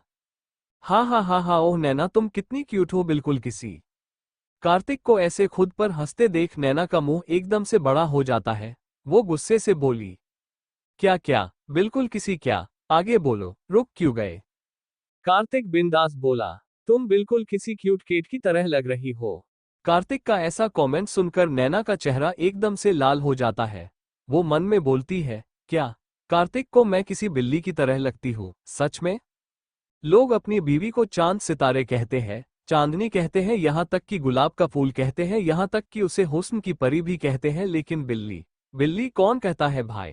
कार्तिक, तुम सच में एक नंबर के गधे हो। तुम्हें तो ठीक से किसी को कॉम्प्लीमेंट देना भी नहीं आता। मुझे तो समझ में नहीं आता कि तुम पिछले 7 साल से शनाया के साथ कर क्या रहे थे। क्या तुमने उसके साथ रहकर कुछ भी नहीं सीखा। लोग सच ही कहते हैं, पढ़ाकू लोग सिर्फ ज्ञान देने में ही उस्ताद होते हैं, बाकी पर्सनैलिटी तो एकदम बेकार, हम किताबी कीड़ा काहे का।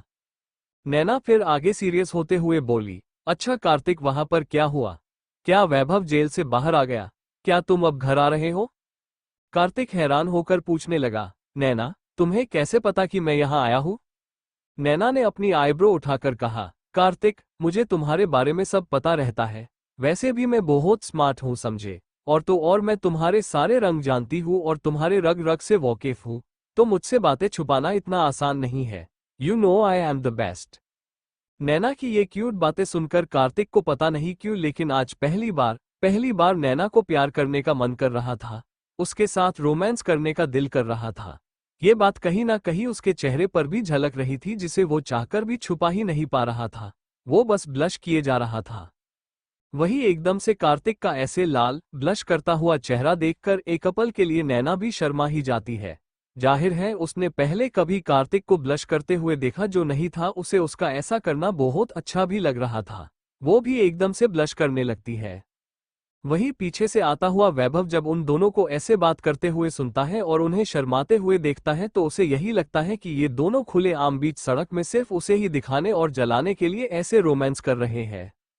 कभी एक वक्त था जब नैना वैभव के सामने भी ऐसे ही शर्माया करती थी, उससे प्यार भरी मीठी मीठी बातें किया करती थी, उसे डबल मीनिंग बातों से छेड़ा करती थी। लेकिन आज उसकी वो जगह कार्तिक ने ले ली थी। वो दोनों बिना किसी की परवाह किए मजे से शर्माए जा रहे थे, प्यार से एक दूसरे को छेड़ रहे थे, तो वैभव से ये बात बिल्कुल भी बर्दाश्त नहीं होती है।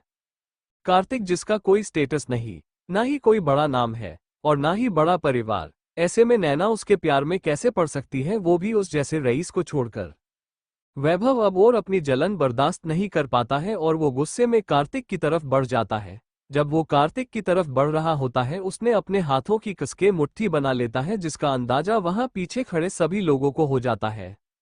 वही कार्तिक अपनी कार के पास खड़ा पीछे मुड़कर नैना के साथ बातें करने में बिजी था। उसे कोई आइडिया नहीं था कि उसके पीछे वैभव आ रहा है। वैभव को कार्तिक के पास जाता देखकर नवीन गुस्से में बड़बड़ाए, वैभव के बच्चे, अगर इस बार तू वापस जेल के अंदर गया तो मैं कसम खाता हूं मैं खुद तुझे कभी भी जेल के बाहर आने नहीं दूंगा। वही राहुल को अब कार्तिक की बहुत ज्यादा फिक्र होने लगती है। वो जोर से चिल्लाया, जीजू पीछे देखिए। कार्तिक राहुल की इतनी जोर की आवाज सुनकर चौंक गया। वही नैना ने भी फोन में देख लिया कि कार्तिक के ठीक पीछे वैभव गुस्से में जलता हुआ आ रहा है। इससे वो भी झटका खा जाती है। वही जब कार्तिक जैसे ही पीछे पलटा, इतने में वैभव के उसके चेहरे पर एक जोरदार मुक्का जड़ दिया। इससे कार्तिक के हाथ से उसका फोन झटके से नीचे गिर गया और वो पीछे कार से टकरा गया। वही वैभव के लिए सबसे बुरी बात तो ये थी कि उसी समय हमारे होनहार इंस्पेक्टर चैतन्य की एंट्री हो गई और उन्होंने ये सब होते हुए देख लिया।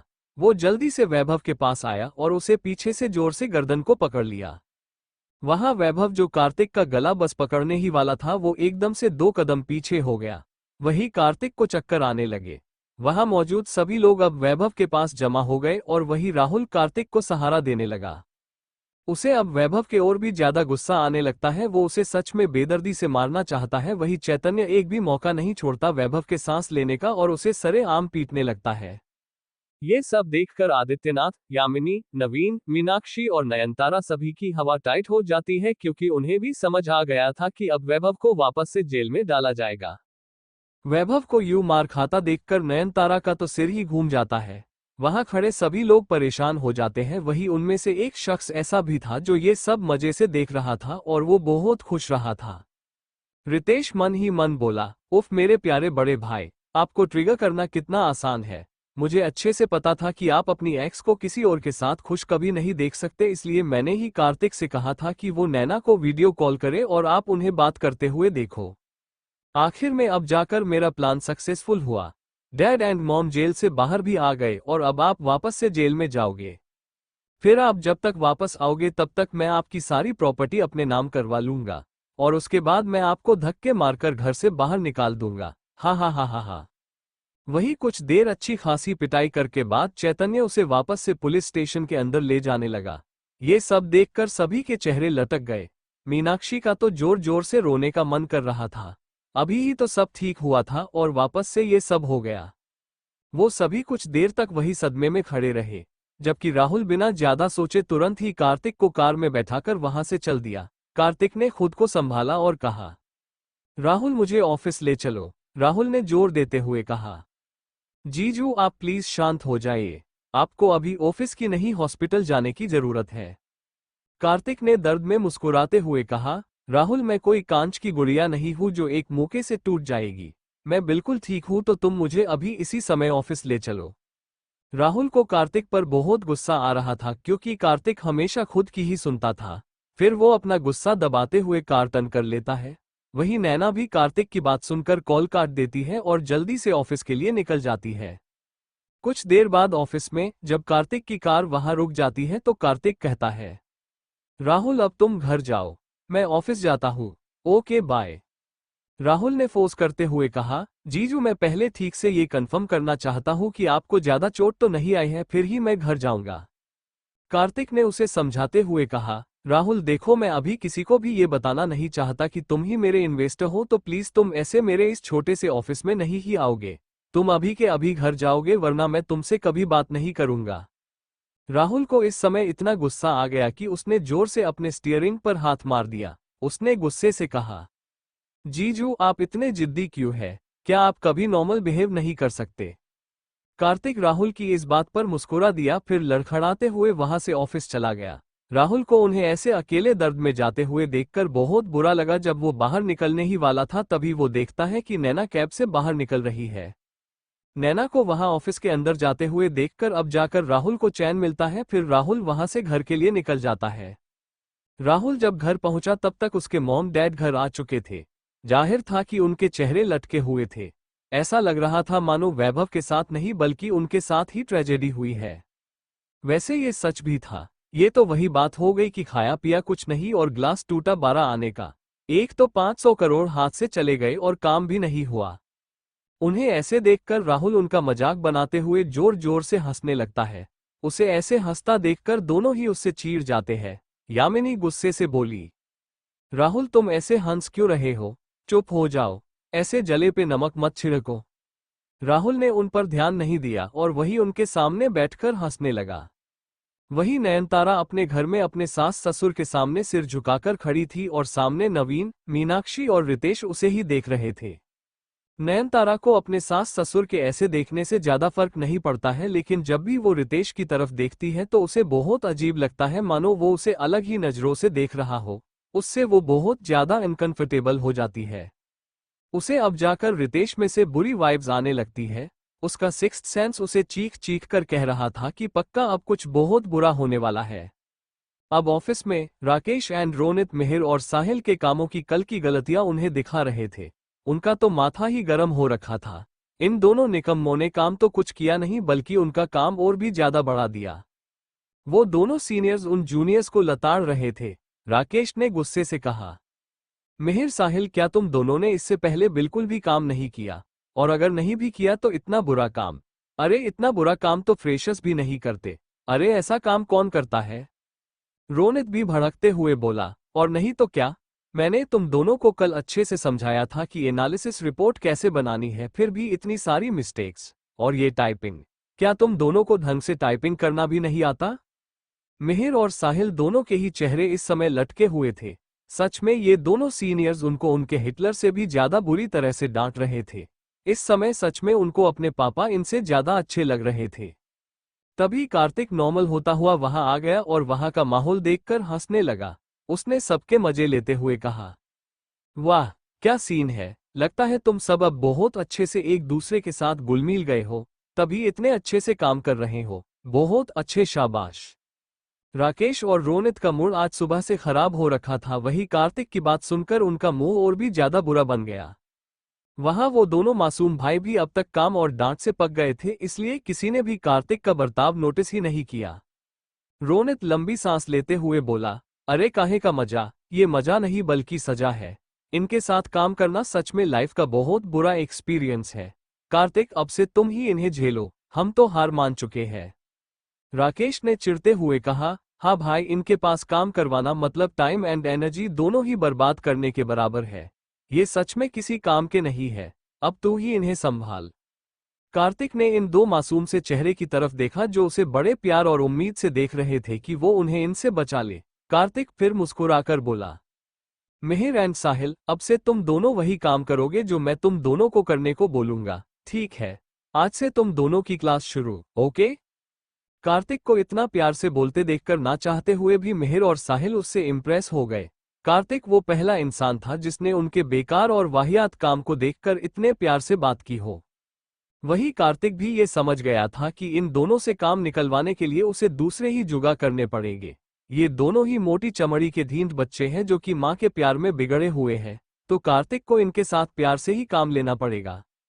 वही जब नैना भागते हुए ऑफिस आई तो उसने देखा कि सब लोग बड़े आराम से बातें कर रहे हैं और ऑफिस का माहौल भी अब तक काफी अच्छा हो चुका था। रोनित ने जब उसे देखा तो उसने पूछा, अरे नैना, क्या हुआ तुम्हें? तुम इतनी हड़बड़ाते हुए क्यों आ रही हो? सब ठीक तो है ना? नैना सबको नॉर्मल देखकर समझ गई कि कार्तिक ने उन्हें अभी तक आज के बारे में कुछ भी नहीं बताया था। वही कार्तिक उनके बीच में उसे देखकर स्माइल कर रहा था।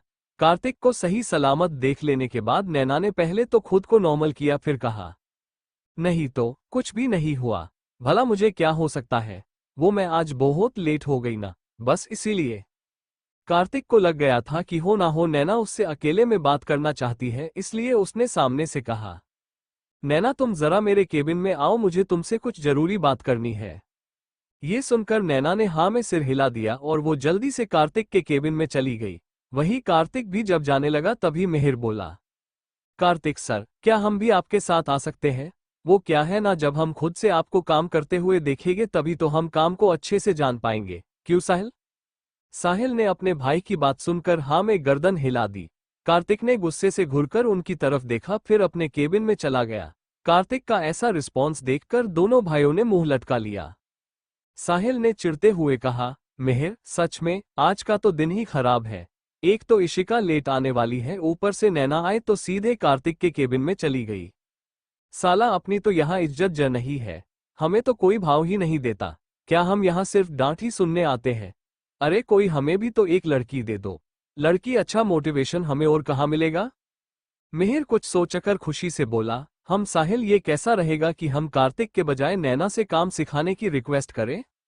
ये सुनकर साहिल की मुस्कान भी एकदम से बड़ी हो गई। वो खुशी से बोला, वाह भाई, क्या आइडिया लगाया है, जबरदस्त। काम का काम भी हो जाएगा और नैना की अटेंशन भी हमें मिल जाएगी।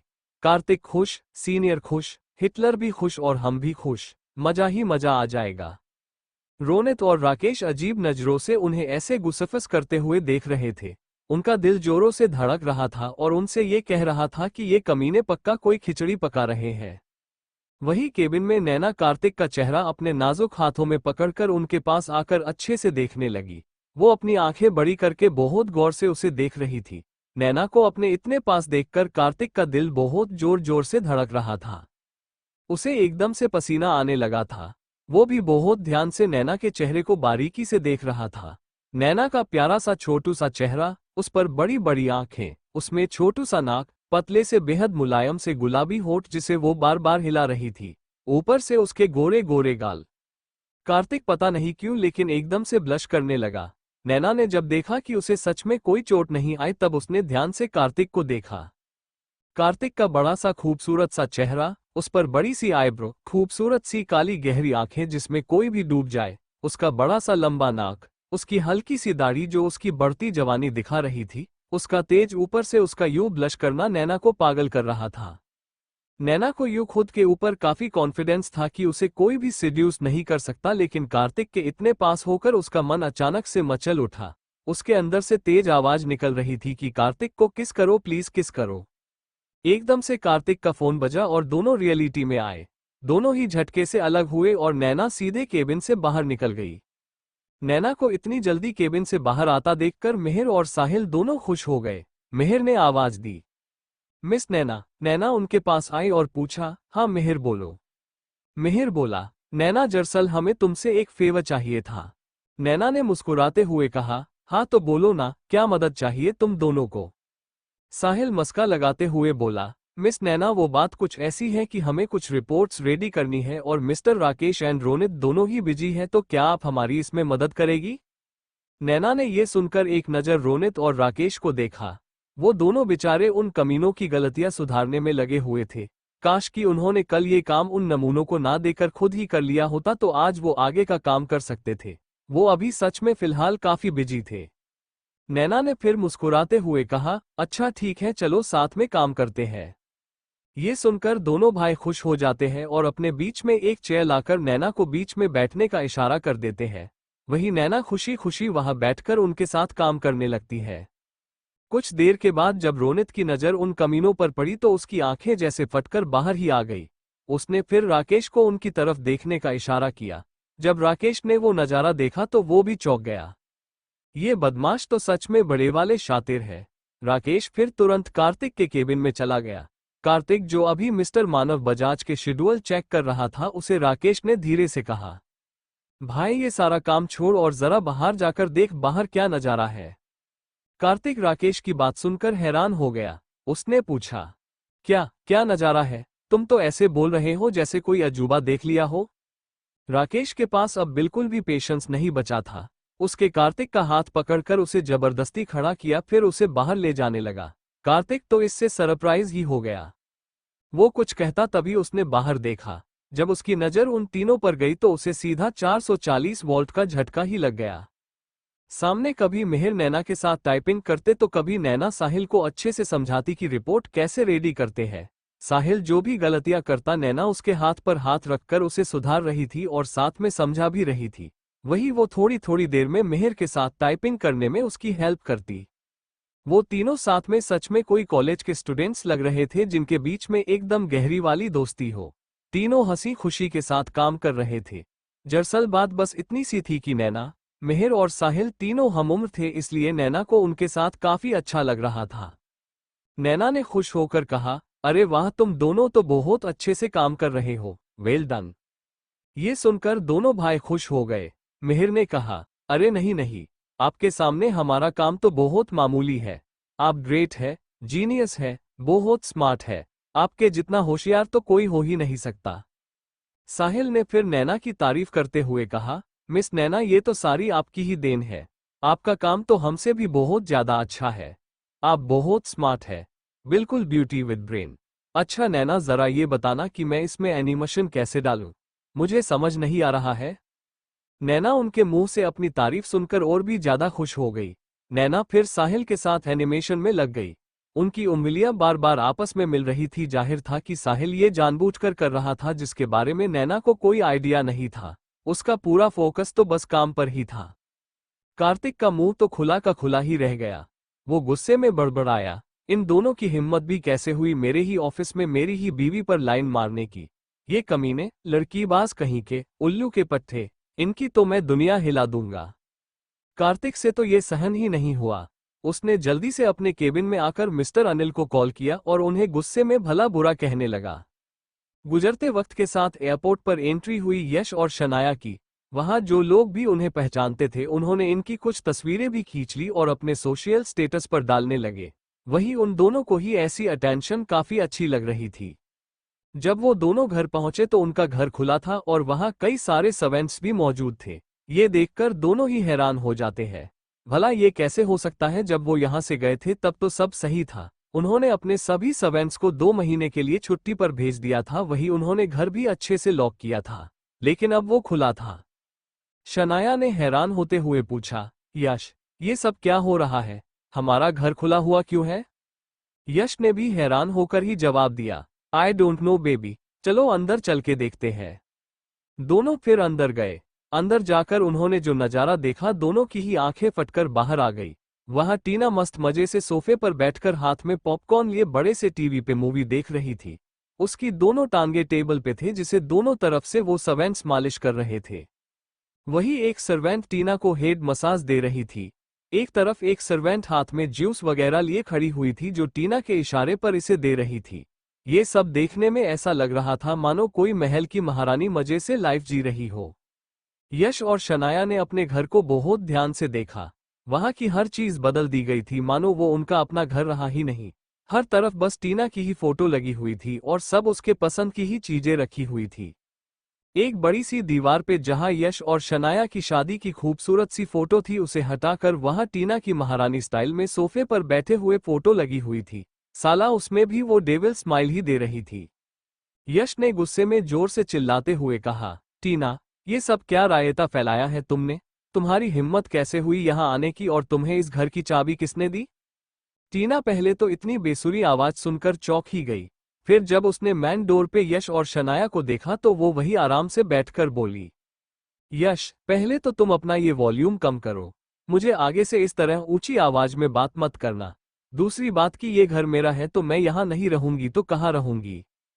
शनाया ने गुस्से से कहा, तुम्हारा घर? एक्सक्यूज मी, ये घर तुम्हारा कब से हो गया?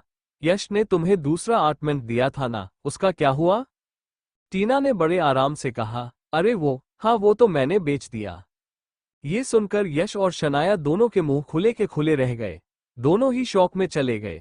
कुछ देर बाद यश ने अपने दिल को मजबूत करके पूछा, टीना, तुम यहाँ कैसे आए? ये घर तो बंद था ना?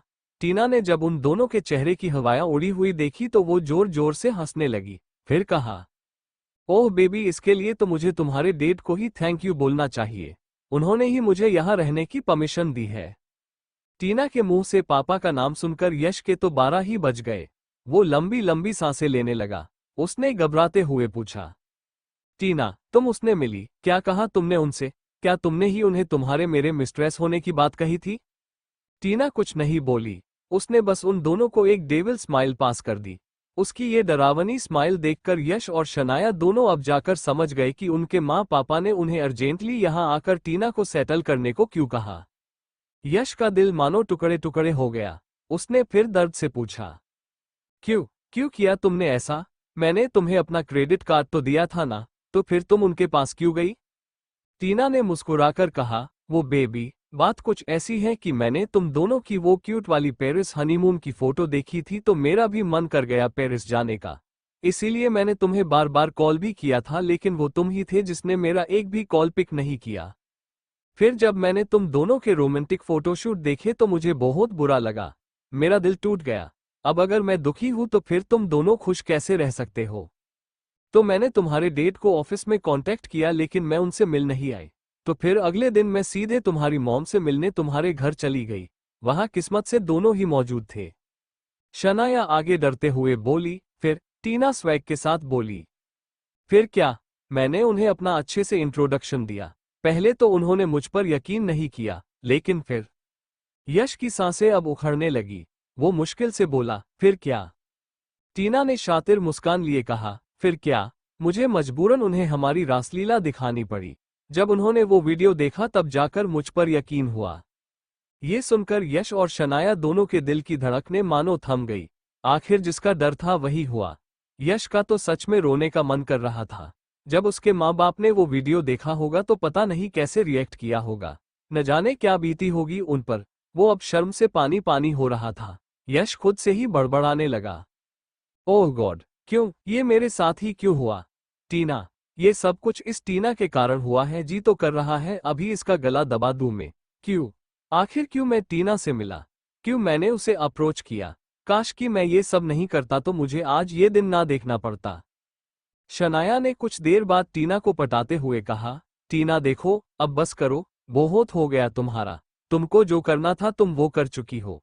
अब तुम हमें अपना रेट बता दो और बस चली जाओ हमारी लाइफ से। हम एक बार में ही सब सेटल कर लेते हैं, ठीक है?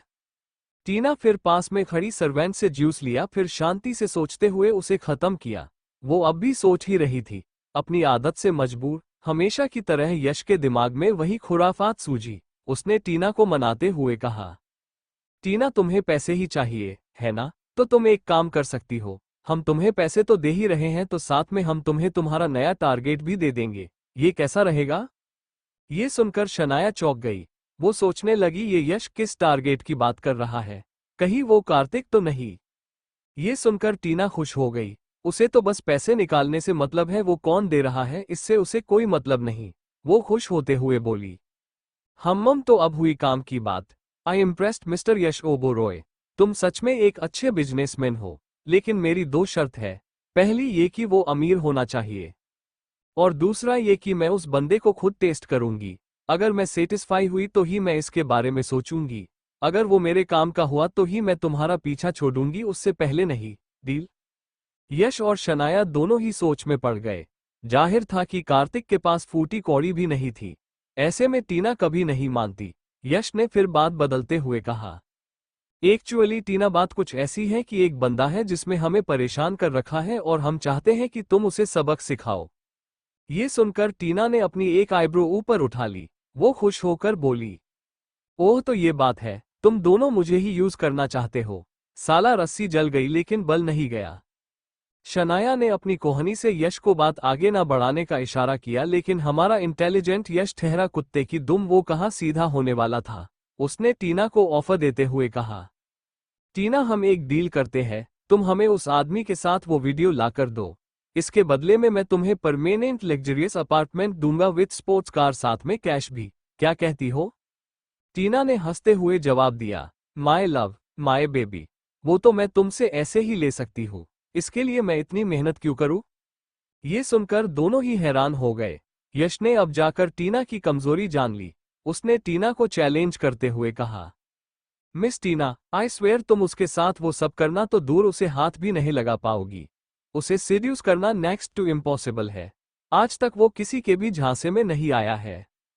ये सुनकर अब जाकर टीना को यश की बातों में इंटरेस्ट आया। वो पूछने लगी, अच्छा ऐसा कौन है जिसे मैं भी सीड्यूस नहीं कर सकती? यश ने मुस्कुराते हुए कहा, उसका नाम कार्तिक है, कार्तिक ओबोरॉय। उसने आज तक कई खूबसूरत एंड हॉट लड़कियों के साथ काम किया है। उसे एक से बढ़कर एक हसीनाओं ने रिझाया है, लेकिन आज तक कोई भी उसके करीब नहीं आ पाया। क्यों शनाया? शनाया ने बहुत ध्यान से इस बारे में सोचा। हाँ, यश की बात सही थी। कार्तिक का खुद पर कंट्रोल लाजवाब है। उसे सच में आज तक कोई भी सिड्यूस नहीं कर पाया। यहाँ तक कि वो खुद भी उसके करीब तभी जा पाती थी जब वो इसके लिए तैयार होता था। बाकी बिना उसकी मर्जी के वो कुछ कर ही नहीं पाती थी, चाहे वो जितना भी उसे सिड्यूस कर ले। शनाया अभी कमकश में फंसी हुई थी। उसका दिल चीख चीख कर ये कह रहा था कि तू ऐसा नहीं कर सकती, तुझे कार्तिक को बचाना होगा। उसने न जाने कितनी बार तुझे बुरे लोगों की बुरी नजरों से बचाया है, उनके बुरे इरादों से तेरा पीछा छुड़ाया है, तेरी इज्जत बचाई है। वही उसका दिमाग कह रहा था कि कार्तिक ने उसे अवॉइड किया है तो उसे भी उसे अवॉइड करना चाहिए। तुझे ये नहीं भूलना चाहिए कि उसने तुम्हें पेनल्टी पे करने को कहा है, तो तुझे उसे सबक सिखाना ही होगा।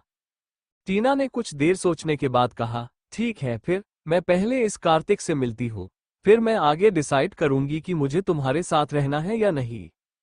टीना की ये बात सुनकर यश और शनाया दोनों ही राहत की सांस लेते हैं। अगर उन्होंने टीना को कार्तिक के साथ एक बार सेट कर लिया तो एक तीर से दो शिकार हो जाएंगे, और अगर वो दोनों सेट नहीं भी होंगे तो यश उसे अपने किसी और अमीर दोस्त के साथ सेट कर देगा, तो इसमें उसका दोनों ही तरफ से फायदा होगा। वही कार्तिक गुस्से में अपने केबिन में आकर सोचने लगता है कि इन दोनों भाइयों को सबक कैसे सिखाया जाए। उसे एकदम से मिस्टर अनिल का ख्याल आता है तो वो फौरन उन्हें कॉल कर देता है। वही सीईओ के ऑफिस में अनिल और मोनिका आपस में बहस कर रहे होते हैं। मोनिका नाराज होकर कहती है, अनिल जी ये गलत बात है, कृतिका का ये पहला बेबी है तो उसे अपने मायके में ही जन्म देना चाहिए। आप क्यों नहीं चाहते कि वो हमारे साथ रहे? ऊपर से आप उसे छुट्टी भी नहीं दे रहे हो, ये अनफेयर है। अनिल भी नाराज होकर बोले, मोनिका तुम समझा करो, ये कृतिका और रणवीर का बेबी है तो उन्हें साथ में रहकर अच्छी मेमोरीज बनानी चाहिए, और तुम हो जो उन्हें अलग करने पर तुली हो। मोनिका ने चिढ़कर कहा, अनिल जी, मैं बस चाहती हूँ कि मेरा पोता या पोती हमारे घर जन्म ले तो इसमें गलत क्या है। मैंने डिसाइड कर लिया है, अगले महीने हमारी बेटी को गोद भराई होने वाली है, तभी से वो हमारे साथ ही रहेगी। आप बस समधी जी से बात कर लीजिए और मैं कुछ सुनना नहीं चाहती बस। अनिल ने लंबी सांस लेकर कहा, मोनिका, यही बात हम घर पर भी कर सकते हैं, लेकिन तुम्हारे अंदर इतना पेशेंस ही नहीं है, तभी तो तुम ऑफिस चली आई। क्या तुम मेरे घर लौटने का भी इंतजार नहीं कर सकती? मोनिका ने आंखें दिखाकर कहा, अच्छा जी, तो मुझ में पेशेंस नहीं है। मैं यही बात पिछले 3 महीने से कर रही हूँ, लेकिन आज तक आपने कान में जूं तक नहीं गई और मुझ में पेशेंस नहीं है। वाह। मोनिका इस बात पर अनिल का चेहरा पीला पड़ गया। वो बस मुस्कुरा दिए ताकि मोनिका उनकी हार को पकड़ ना सके। वो कुछ और आगे कहते तभी उनका फोन बजा। वो फोन उठाने ही वाले थे तभी मोनिका ने उनसे फोन ले लिया और कहा, अनिल जी, पहले हमारी बात फिर दूसरों की बात, समझ गए? अनिल ने प्यार से मोनिका को समझाते हुए कहा, मोनिका तुम प्लीज ऐसा मत करो। देखो वो कोई इंपॉर्टेंट कॉल होगा, मुझे वो पिक करने दो प्लीज। मोनिका को अब अनिल पर बहुत ज्यादा गुस्सा आ गया। वो मन ही मन बोली, देखो तो जरा, मैं खुद उनके सामने खड़ी हूँ लेकिन इन्हें मुझसे ज्यादा इस फोन की फिक्र है। और ये कौन कमबख्त है जो इस समय कॉल कर रहा है? इसकी तो आज खैर नहीं। अनिल आगे कुछ कहते इससे पहले ही मोनिका ने कॉल उठा लिया। कार्तिक गुस्से में बोला, मिस्टर अनिल, आपके ये होनहार बेटे मेरा दिमाग खराब कर रहे हैं। आपको पता भी है वो इस समय क्या कर रहे हैं? वो अभी मेरी वाइफ नैना के साथ फ्लर्ट कर रहे हैं, उसकी चांपलूसी कर रहे हैं। आपने उन्हें कुछ मैनर्स सिखाए हैं भी या नहीं? I can't tolerate this anymore. आप अपने होनहार बेटों को समझाइए कि वो मेरी बीवी से दूर रहे, वरना मैं क्या कर बैठूंगा ये खुद मुझे भी नहीं पता। कार्तिक की इतनी सारी बातें सुनकर मोनिका का मुंह खुला का खुला ही रह गया। उसने जब इतने सालों के बाद अपने बेटे की आवाज सुनी तो वो बस सुनने रह गई। वो धड़ाम से चेयर पर बैठ गई मानो कोई बहुत बड़ा झटका खा गई हो। अनिल भी एक पल के लिए इसे ऐसे देखकर डर ही गए। उन्होंने जोर से कहा, मोनिका, क्या हुआ तुम्हें? मोनिका, शेखर कोई है? कार्तिक ने जब अपनी मां का नाम सुना वो शौक रह गया। उसके दिल की धड़कनें एकदम से बढ़ गई। वो सोचने लगा, क्या साहिल और मेहर की मां का नाम भी मोनिका ही है? अगर ऐसा है भी तो मुझे ये इतना अजीब क्यों लग रहा है? मोनिका नाम तो किसी का भी हो सकता है। कार्तिक ये सब सोच ही रहा था तभी उसे अनिल की आवाज आई। हाँ कार्तिक, मैं तुम्हें बाद में कॉल करता हूँ, मेरी वाइफ की हालत जरा खराब हो गई है। ये सुनकर कार्तिक होश में आया। वो बोला, ओह हाँ ठीक है। अनिल ने फिर कॉल काट दिया और शेखर को कॉल करने लगे। वही कार्तिक का सारा गुस्सा एकदम से हवा हो गया। माँ के तो नाम में ही ऐसा जादू होता है जिसे सुनकर दुनिया का हर बच्चा सुकून महसूस करता है। फिलहाल कार्तिक के कान में बस एक ही नाम गूंज रहा था, Monica, Monica, Monica. Thank you for listening. मुझे उम्मीद है आपको ये स्टोरी पसंद आई होगी। अगर आपको पसंद आई है तो प्लीज लाइक और कमेंट करना ना भूलें और मोर स्टोरीज के लिए सब्सक्राइब करें। मिलते हैं नेक्स्ट वीडियो में।